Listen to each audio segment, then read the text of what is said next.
ತುಮಕೂರಿನಲ್ಲಿ ಬಿಜೆಪಿ ಅಭ್ಯರ್ಥಿ ವಿ ಸೋಮಣ್ಣ ಆಗಿದ್ದಕ್ಕೆ ಅಸಮಾಧಾನ ಭುಗಿಲೆದ್ದಿತ್ತು. ಇದೇ ವಿಚಾರಕ್ಕೆ ಸಂಬಂಧಪಟ್ಟಂತೆ ಒಂದಿಷ್ಟು ಬೆಳವಣಿಗೆಗಳಾಗ್ತಾ ಇದೆ.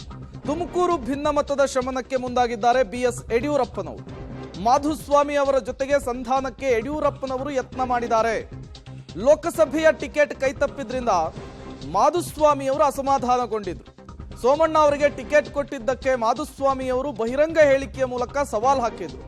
ಈಗ ಮಾಜಿ ಶಾಸಕ ಮಸಾಲಾ ಜಯರಾಮ್ ಮೂಲಕ ಮನವೊಲಿಕೆಯ ಕಸರತ್ತಾಗ್ತಾ ಇದೆ. ತುರುವೇಕೆರೆಯ ಮಾಯಸಂದ್ರದ ಬಳಿಯ ತೋಟದ ಮನೆಯಲ್ಲಿ ಮಹತ್ವದ ಮಾತುಕತೆ ಆಗ್ತಾ ಇದೆ. ಈ ಮೂಲಕ ಭಿನ್ನಮತದ ಶಮನಕ್ಕೆ ಬಿಎಸ್ ಯಡಿಯೂರಪ್ಪನವರು ಮುಂದಾದಂತೆ ಕಾಣಿಸ್ತಾ ಇದೆ.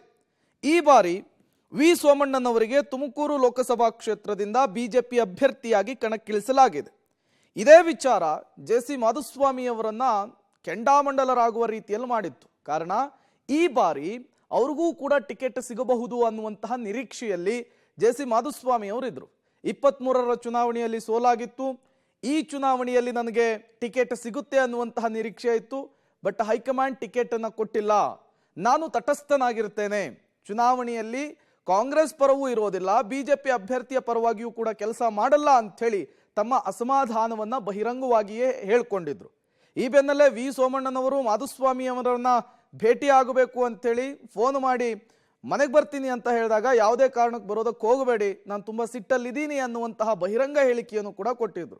ಎಲ್ಲ ಬೆಳವಣಿಗೆಗಳ ನಡುವೆ ತುಮಕೂರನ್ನ ಗೆಲ್ಲಬೇಕು ಅಂತೇಳಿ ಬಿಎಸ್ ಯಡಿಯೂರಪ್ಪನವರು ನಿರ್ಧರಿಸಿದಂತೆ ಕಾಣಿಸ್ತಾ ಇದೆ. ಈಗ ಮಾಧುಸ್ವಾಮಿ ಅವರ ಮನವೊಲಿಸಲಿಕ್ಕೆ ಒಂದು ಪ್ರಯತ್ನವನ್ನ ಬಿಎಸ್ ಯಡಿಯೂರಪ್ಪನವರು ಮಾಡಿದ್ದಾರೆ. ಇವತ್ತು ತೋಟದ ಮನೆಯಲ್ಲಿ ಇದೇ ವಿಚಾರಕ್ಕೆ ಒಂದು ಮಹತ್ವದ ಸಭೆ ಆಗ್ತಾ ಇರುವಂಥದ್ದು. GS ಬಸವರಾಜು ಅವರಿಗೆ ಈ ಬಾರಿ ಟಿಕೆಟ್ ಮಿಸ್ ಆಯಿತು.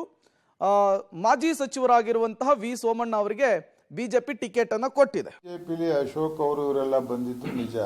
ನಾನು ಅವ್ರಿಗೆ ಹೇಳಿದೆ ಏನಾಗಿದೆ ಅಂತ ಬರ್ತೀರಾ, ಯಾಕೆ ಬರ್ತೀರಾ ಅಂತ ಕೇಳಿದೆ. ಇಲ್ಲ ನಾವು ಬಂದು ಮಾತಾಡ್ಕೊಂಡು ಹೋದ್ರು ತಪ್ಪೇನು ಅಂತ ಜಯರಾಮ್ ಅವ್ರು ಕರ್ಕೊಂಡು ಅಶೋಕ್ ಗೋಪಾಲಯ್ಯನವ್ರು ಮನೆಗೆ ಬಂದರು. ನಾನು ಸ್ಕೂಲಾಗೆ ಮಾತಾಡಿದೆ, ಹೇಳಿದೆ ನನಗೇನಾಯ್ತಪ್ಪ ಬಿಜೆಪಿ ಮೇಲೆ ನನ್ನ ಸಂಕಟ ನನ್ನ ನೋವಿರೋದು ಸನ್ಮಾನ್ಯ ಯಡಿಯೂರಪ್ಪನವ್ರ ಮೇಲೆ ಮಾತ್ರ. ಯಾತಕ್ಕೆ ನನ್ನ ಸುಮ್ಮನಿದ್ದವನ್ನ ಮನೇಲಿದ್ದವನ್ನ ಕರ್ಕೊಂಡೋಗಿ 3-4 ಸಲ ಫೋನ್ ಮಾಡಿ ಕರೆಸ್ಕೊಂಡು ಈ ಥರ ಮಾಡಿದ್ರು. ಅವ್ರು ಹೇಳ್ಬೇಕು ನನಗೆ ಏನು ಮಾಡಿದ್ದೆ ನಾನು ಯಡಿಯೂರಪ್ಪನವ್ರಿಗೆ ಅಂಥದ್ದು ಕೆಟ್ಟದ್ದು ಮಾಡುವಂಥದ್ದು. ಯಾಕೆ ನನ್ನ ಪಾರ್ಲಿಮೆಂಟ್ ಕ್ಯಾಂಡಿಡೇಟೇ ಅಲ್ಲ ಅಂದವನ್ನ ಒತ್ತಾಯ ಮಾಡಿ ನೀನು ನಿಲ್ಲೇಬೇಕು ಅಂತೇಳಿ ಈ ರೀತಿ ಅವಮಾನ ಮಾಡೋಕ್ಕೇನು ಕಾರಣ? ಆಯಿತು, ಆಗಲಿಲ್ಲ, ಯಾವುದೋ ಸನ್ನಿವೇಶ ಅವ್ರಿಗೆ ಬಂತು, ನನಗೆ ಕೊಡೋಕ್ಕಾಗದಂಥದ್ದು. ಕನಿಷ್ಠ ನಾನು ಕರೆಸಿ ಮಾತಾಡೋಕ್ಕೇನು ತೊಂದರೆ ಆಗಿತ್ತು, ಚರ್ಚೆ ಮಾಡೋಕ್ಕೇನು ತೊಂದರೆ ಆಗಿತ್ತು? ಇಷ್ಟೊಂದು ಅವಮಾನ ಮಾಡಬೇಕಾ ಅನ್ನೋದು ನನಗೆ ಸಂಕಟ ಐತೆ. ಅಶೋಕ್, ನೀವೆಲ್ಲ ಅದಕ್ಕೆ ಉತ್ತರ ಹೇಳೋಕ್ಕಾಗಲ್ಲ. ಸನ್ಮಾನ್ಯ ಯಡಿಯೂರಪ್ಪನವ್ರು ಮಾತಾಡಿದ್ರೆ ನಾನು ಅವರು 1 to 1 ಮಾತಾಡ್ಬೋದಾಗಿತ್ತು. ಅವ್ರಿಗೆ ಮಾತಾಡೋಷ್ಟು ಸೌಜನ್ಯದ ಮೇಲೆ ನೀವು ಬಂದು ಏನು ಮಾಡ್ತೀರಿ? ನಾನು ಯಾವತ್ತೂ BJP ಅವ್ರು ಹೇಳಿದಿರಿ ಅಂತ ಮಾತಾಡಿಲ್ಲ. ನನಗೆ ಪಕ್ಷದವ್ರು ಯಾರೋ ಬಂದು ನೀವು ಅಭ್ಯರ್ಥಿಯಾಗಿಂತ ಕೇಳಲೂ ಇಲ್ಲ. ಹೇಳಿದ್ದು ಯಡಿಯೂರಪ್ಪ, ಮಾತುಕತೆ ಮಾಡಿದೆ. ಇದೇ ವಿಚಾರಕ್ಕೆ ಸಂಬಂಧಪಟ್ಟಂತೆ ಮತ್ತಷ್ಟು ಡೀಟೇಲ್ಸ್ ಅನ್ನು ಕೊಡ್ತಾರೆ ನಮ್ಮ ಪ್ರತಿನಿಧಿ ಮಂಜುನಾಥ್. ನೇರ ಸಂಪರ್ಕದಲ್ಲಿ ಜಾಯಿನ್ ಆಗಿದ್ದಾರೆ. ಮಂಜುನಾಥ್, ಮಾಧುಸ್ವಾಮಿ ಅವರ ಸಿಟ್ಟು ದಿನದಿಂದ ದಿನಕ್ಕೆ ಜಾಸ್ತಿ ಆಗ್ತಾ ಇತ್ತು. ಈ ಬೆನ್ನಲ್ಲೇ ಅವರನ್ನ ಸಮಾಧಾನ ಮಾಡುವ ಒಂದಿಷ್ಟು ಪ್ರಕ್ರಿಯೆಗಳಿಗೆ ಬಿಎಸ್ ಯಡಿಯೂರಪ್ಪನವರು ಚಾಲನೆ ಕೊಟ್ಟಂತೆ ಕಾಣಿಸ್ತಾ ಇದೆ. ಏನೆಲ್ಲ ಬೆಳವಣಿಗೆ ಆಗ್ತಾ ಇದೆ ಮಾಧುಸ್ವಾಮಿ ಅವರ ಸಿಟ್ಟನ್ನು ತಣಿಸುವಂತಹ ನಿಟ್ಟಿನಲ್ಲಿ ಅಂತ? ಎಸ್ ಪ್ರೇಮ್ ಕುಮಾರ್, ತುಮಕೂರು ಲೋಕಸಭಾ ಟಿಕೆಟ್ ಕೈತಪ್ಪಿದ್ರಿಂದ ಮಾಧುಸ್ವಾಮಿ ಅವರು ಅಕ್ಷರಶಃ ಕೆಂಡಾಮಂಡಲಾಗಿದ್ದರು.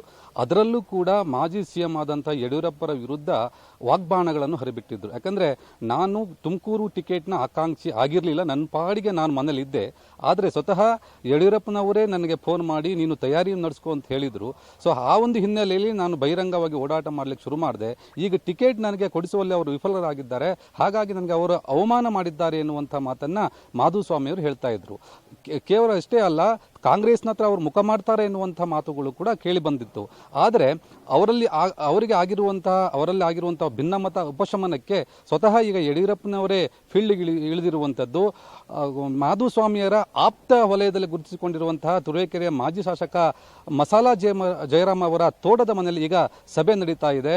ಕೇವಲ ಯಡಿಯೂರಪ್ಪನವರಷ್ಟೇ ಅಲ್ಲ, ಮಸಾಲಾ ಜಯರಾಮ್ ಸೇರಿದಂತೆ ಬೈರತಿ ಬಸವರಾಜು ಗೋಪಾಲಯ್ಯನವರು ಮತ್ತು ತುಮಕೂರಿನ ಬಿಜೆಪಿ ಜಿಲ್ಲಾ ಅಧ್ಯಕ್ಷರು ಸೇರಿದಂತೆ ಸುಮಾರು 8 ರಿಂದ 10 ಜನ ಸ್ಥಳೀಯ ಮುಖಂಡರು ಮುಖಂಡರು ಮತ್ತೆ ಮಾಜಿ ಸಚಿವರುಗಳು ಕೂಡ ಈ ಒಂದು ಸಭೆಯಲ್ಲಿ ಪಾಲ್ಗೊಂಡಿದ್ದಾರೆ. ಮಾಧುಸ್ವಾಮಿಯವರು ಕೂಡ ಸಭೆಯಲ್ಲಿ ಪಾಲ್ಗೊಂಡಿದ್ದಾರೆ.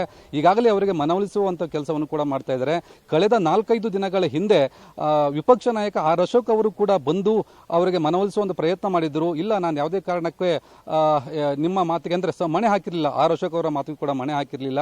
ಹಾಗಾಗಿ ಸ್ವತಃ ಯಡಿಯೂರಪ್ಪನವರೇ ಫೀಲ್ಡ್ಗೆ ಇಳಿದು ಮಾಧುಸ್ವಾಮಿ ಅವರಿಗೆ ಮನವೊಲಿಸುವಂತ ಕೆಲಸವನ್ನು ಮಾಡ್ತಾ ಇದ್ದಾರೆ. ಯಾಕಂದ್ರೆ ಈಗಾಗಲೇ ಪಕ್ಷದಲ್ಲಿ ಉನ್ನತ ಸ್ಥಾನಮಾನವನ್ನು ಕೊಡ್ತೀವಿ ಎನ್ನುವಂತಹ ಮಾತನ್ನ ಆರ್ ಅಶೋಕ್ ಅವರು ಕೂಡ ಹೇಳಿದ್ರು. ಅದಕ್ಕೆ ಅವರು ಒಪ್ಪಿರಲಿಲ್ಲ. ಈಗ ಚಿಕ್ಕನಾಯಕನಹಳ್ಳಿಯಿಂದ ಸ್ವತಃ ಮಾಧುಸ್ವಾಮಿ ಅವರು ತುರುವೇಕೆರೆಯ ಮಸಲಾಜ ತೋಟದ ಮನೆಯಲ್ಲಿ ಬಂದಿದ್ದಾರೆ. ಎಲ್ಲೋ ಒಂದು ಕಡೆ ಇದು ಸದ್ಯದ ಮಟ್ಟಿಗೆ ಉಪಶಮನ ಆಗಬಹುದು ಎನ್ನುವಂಥದ್ದು ಸದ್ಯದ ಮಟ್ಟಿಗೆ ಗೋಚರಿಸ್ತಾ ಇದೆ.